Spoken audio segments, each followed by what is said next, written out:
Carl Jung once wrote, "One does not become enlightened by imagining figures of light, but by making the darkness conscious."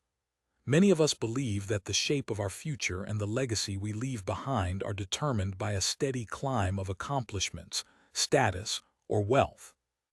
We push ourselves tirelessly to achieve that next goal, assuming that each rung on the ladder brings us closer to something that will define us for generations to come.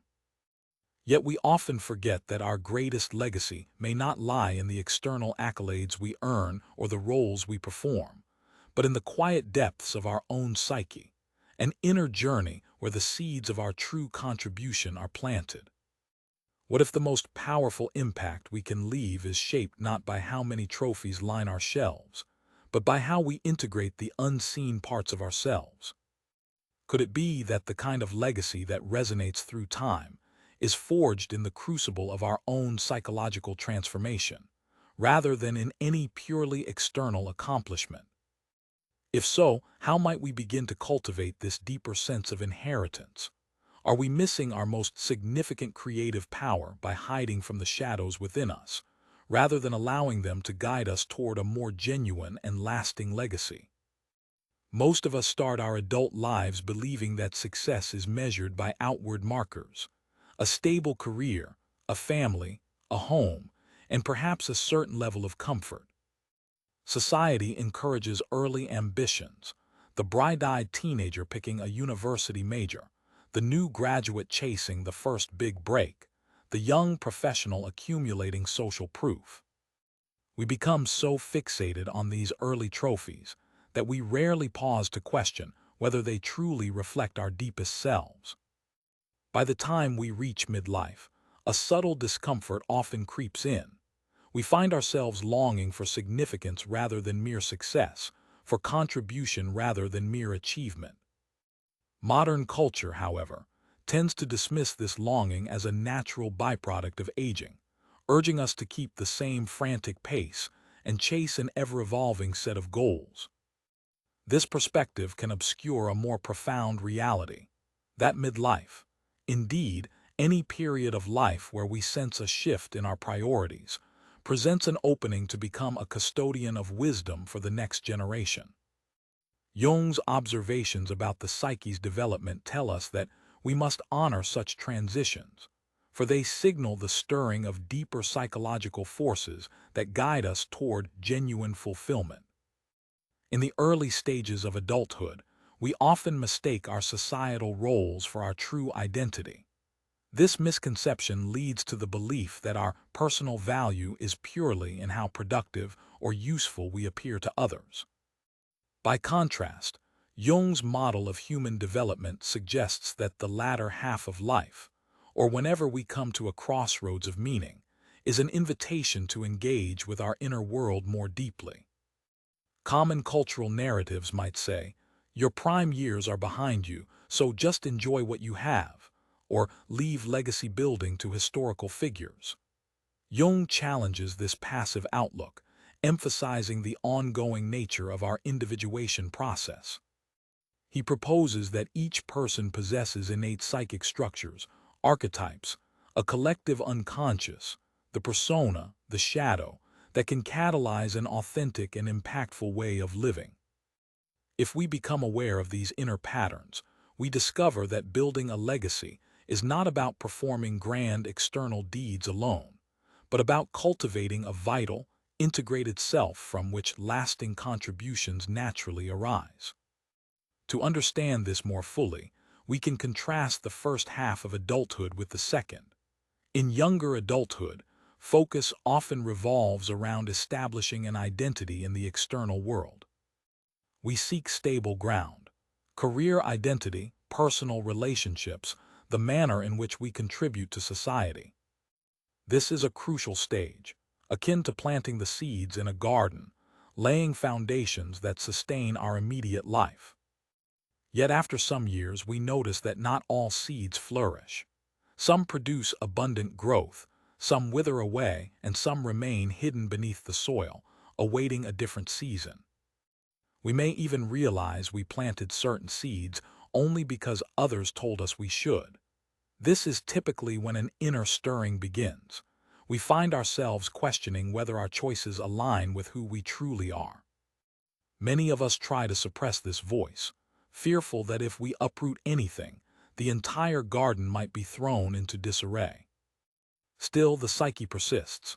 Jung explains that life's midpoint, or any pivotal transition, tends to initiate a psychological shift where the core question becomes, what deeper calling compels me beyond these outer tasks? What we once viewed as separate illusions, dreams we shelved in our 20s, talents we disregarded, begin to pull at us again. Neuroscientific research supports this transitional awakening. Studies of adult brain plasticity suggest that, as we age, we develop more nuanced emotional processing and can integrate multiple perspectives more adeptly. This shift in neural wiring often propels people to reflect on legacy, on how to refine the garden they have planted so that it bears fruit well into the future. Yet transformation is rarely simple. We face conflicts between what society values, productivity, visibility, material success, and what our deeper sense of purpose demands, which often has more to do with authenticity and self-knowledge. For instance, the high-achieving executive who realizes he has never allowed himself to explore his genuine passion for art might feel a profound internal clash.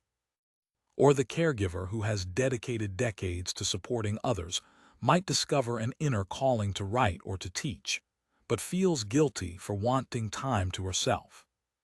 According to Jung, these tensions are signs that the unconscious is pressing for an evolution of self.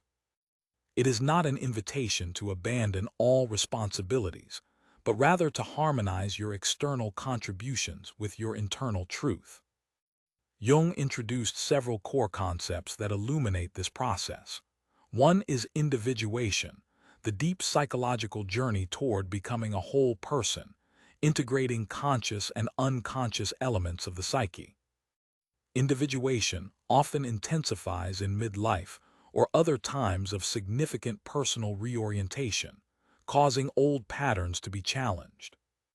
Another is the archetype of the wise old man or woman, symbolizing the human capacity to offer guidance, wisdom, and long-sighted vision. As we age, this archetype can be activated, making us more aware of our potential role in shaping a meaningful legacy. A third, often overlooked in everyday conversation, is the notion of the transcendent function, the emergence of a third way of being that arises when we reconcile opposing forces within ourselves. By sitting with inner tension, rather than ignoring or rushing to fix it, we allow a new synthesis to come into view, one that can profoundly change how we envision our future impact. Modern psychological research adds depth to Jung's concepts. Contemporary studies highlight the value of what psychologists call generativity, a term describing our desire to nurture and guide the next generation. Generativity has been found to correlate with higher life satisfaction and better mental health. People who report strong generative goals often describe a sense of spiritual or existential meaning in their work and relationships. Neuroscience ties this inclination to changes in the prefrontal cortex and limbic system, suggesting that as we mature, our brain is primed to integrate emotional experience more effectively with executive thinking. This synergy fosters a desire to pass on knowledge or resources to those who come after us, shaping a legacy that transcends the immediate moment. However, we must address the shadow, a cornerstone of Jungian psychology. The shadow represents those aspects of ourselves we've repressed or denied, often because they contradict the image we present to the world. When it comes to creating a legacy, shadow elements can sabotage our efforts if we remain unaware of them. Consider the philanthropist who donates large sums to charitable causes, yet treats family or employees with contempt.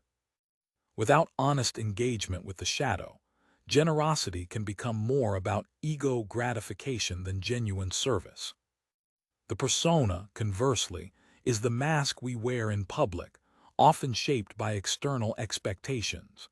An overinvestment in persona can distort our legacy-building efforts. If we think only of how we appear, will I be admired? We may overlook deeper contributions of wisdom, compassion, or emotional truth. To truly build a lasting legacy, we need an integration of persona and shadow, of conscious intention and unconscious stirrings. This means confronting the parts of ourselves that feel unworthy, resentful, or critical, and understanding they have the power to either undermine or enhance our gift to the future.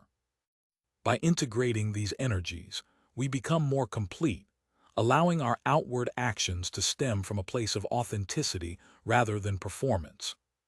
The process resembles polishing a rough gemstone. Parts that appear dull at first may ultimately hold the brilliance. As we work through these psychological depths, a transformation occurs.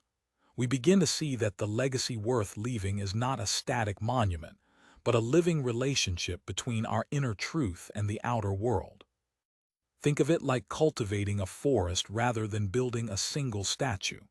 A statue may be admired for a while, but a forest continues to grow, to shelter wildlife, and to purify the air for generations.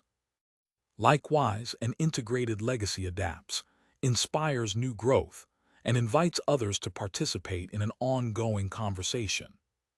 This approach shifts us from a desire for personal glory to a recognition that our influence can become part of a wider tapestry of human experience. The shadow often lurks in the assumption that a legacy must be grand or globally recognized to matter. This belief leads to feelings of inadequacy. Who am I to leave something important behind? But the legacy does not have to be large in scale to be meaningful. A heartfelt conversation that changes another's trajectory, a family practice that instills compassion, a creative project that resonates with a small community. Any of these can become threads woven into the collective fabric. Jung's theory of the collective unconscious suggests that every individual's contribution, no matter how private, adds to the psychic reservoir of humanity. In that sense, even the smallest act can ripple far beyond its origin. Real-life examples abound. The middle-aged teacher who mentors students in ways that go beyond curriculum, offering them tools for self-reflection. The grandmother who shares stories of resilience, encouraging younger relatives to face challenges with courage. The researcher who devotes time to ensuring knowledge is accessible rather than locked behind paywalls. These contributions might not generate headlines, but they carry forward intangible gifts of wisdom, compassion, and insight that shape future generations. As individuals come to terms with their shadow and persona, they can perform these acts of generosity from a place of genuineness rather than obligation or ego. But diving into the psychological depths is rarely straightforward. Jung viewed the unconscious not as a passive storehouse, but as a dynamic realm of symbols, dreams, and intuition. Engaging with it might involve dream analysis, therapy, journaling, meditative practices, or honest conversations with trusted friends. We may be confronted by images or emotions that challenge our self-image. Some might recall the frustration of midlife crisis stereotypes, impulse purchases, radical life changes, often caricatured in popular media. Yet these crises can be the psyche's attempt to break through old patterns. If handled with mindful introspection, they pave the way for a more mature individuation, giving rise to a legacy built upon real self-knowledge rather than superficial reinvention. The concept of the shadow also highlights another crucial point. Unresolved emotional wounds can perpetuate themselves if not brought to awareness. Individuals who harbor resentment or regret may unconsciously pass it on to loved ones, colleagues, or entire communities. This is how negative legacies form, through the transmission of unexamined pain. By contrast, conscious engagement with our emotional undercurrents allows us to transform pain into wisdom. In that sense, leaving a legacy isn't just about what we actively create, but also about what we refuse to carry forward. The integration process, the willingness to see the shadow, to recognize the persona's limits, and to reconcile them, ensures that what we bequeath to the future comes from clarity, compassion, and truth. Modern clinicians and researchers echo Jung's sentiment. Developmental psychologist Erik Erikson proposed that midlife revolves around generativity versus stagnation, suggesting that individuals either commit to benefiting the next generation or fall into self-absorption and despair. Contemporary therapist James Hollis emphasizes the second half of life as a spiritual journey where we answer a call from the soul, rather than from social mandates. From a scientific angle, fMRI studies of older adults show that those actively engaged in mentorship or community service demonstrate neural patterns consistent with heightened well-being and cognitive flexibility. Daniel Siegel's work on interpersonal neurobiology also suggests that open, reflective states of mind promote both personal growth and relational thriving, indicating that our brains reward us for fostering meaningful connections, an essential foundation for a lasting legacy. These findings converge on a modern application of Jung's ideas. As we integrate the unconscious dimensions of ourselves, we unleash a creative energy that can profoundly influence our surroundings. This energy isn't confined to producing novel inventions or monumental works of art, though it certainly can, but also expresses itself in how we nurture relationships, address societal challenges, and carry forward narratives that inspire hope. By aligning with our inner truth, we discover that the impulse to serve something larger than ourselves arises spontaneously. This is the hallmark of an authentic legacy. It originates in our willingness to evolve, rather than in any external pressure to make a mark. The question, then, is how to foster this integration in our daily lives. Small rituals of reflection, writing down your dreams, noting patterns in your thoughts, or paying attention to synchronicities, can be powerful entry points. Therapy or psychoanalysis can help in unraveling long-held patterns and releasing hidden aspects of the personality. Creative expression, whether in art, music, or simply daydreaming, serves as a bridge to the unconscious. Community engagement, done with sincerity, can transform unconscious drives for approval into genuine acts of service that feed our sense of purpose. Each of these methods opens a window into the psyche, allowing us to see beyond the surface identity we have constructed over decades. Such processes often reveal paradoxes within us. We might discover that our external success masks a deep-seated fear of failure, or that our compassion for others hides a silent cry for self-compassion. These realizations can be initially uncomfortable, but as Jung insists, engaging with the darkness within is how we illuminate our path. Over time, what once appeared as contradictory impulses can integrate, showing us that our frustrations, longings, and ambitions are not enemies, but guides to a fuller life. This is the alchemy of the psyche, where leaden aspects of our personality are refined into gold by honest introspection and courageous self-compassion. Sometimes we need an external spark or guiding voice to pursue this alchemical journey. Scholars such as Robert Johnson, author of Owning Your Own Shadow, champion the practice of befriending these repressed parts rather than shunning them. He notes that shadow work can free us from the cycle of projecting our darkest traits onto others, which can hamper the legacy we aim to create. Clinical studies in transpersonal psychology reveal that individuals who integrate these hidden elements often report a surge in creativity, empathy, and a sense of higher purpose.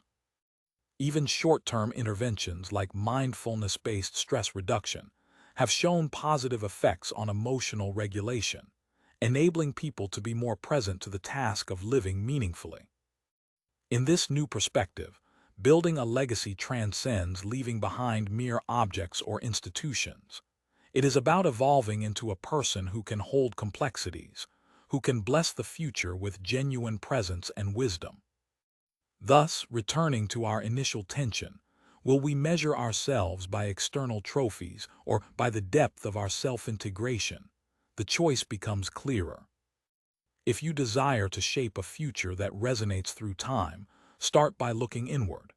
Tend to the garden of your psyche. Listen to the neglected seeds that might still hold vibrant life. Nurture the delicate shoots of your new aspirations, even if they seem at odds with your established identity. Release old burdens and resentments, for they only cast shadows that confuse the next generation. Embrace the paradoxes in your heart, and let them guide you toward a life that balances ambition with empathy, reflection with action, and individuality with community. Ultimately, this journey circles back to that initial Jungian challenge, to confront what lies in darkness and thus discover our own inner light. As we reconcile these forces, our external contributions will take on a quality of authenticity that resonates deeply with others. Over time, we will recognize that our most significant inheritance to future generations is not any single project, but the totality of our presence, our willingness to be whole, human, and alive to the richness of existence. This is how a legacy gains lasting power, by resting on the bedrock of our fully realized self, rather than on the shaky platform of unexamined ambition. And so we return to that opening tension. Are our common beliefs about legacy incomplete, even misleading? Perhaps they are. Perhaps a legacy is less about grand recognition and more about the subtle yet profound ways we show up in the world once we allow ourselves to be guided by an integrated psyche. If that is the case, then each of us, no matter our age or circumstance, has an ongoing opportunity to shape the future.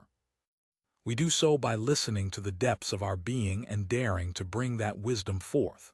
This perspective gives us hope and clarity. No life is too small to leave a heartfelt imprint, and no stage is too late to embark on the path of individuation. In the end, may we be remembered not for how flawlessly we presented ourselves, but for how courageously we tended the inner garden of our humanity, gifting others with an example of what it means to live a truly conscious life.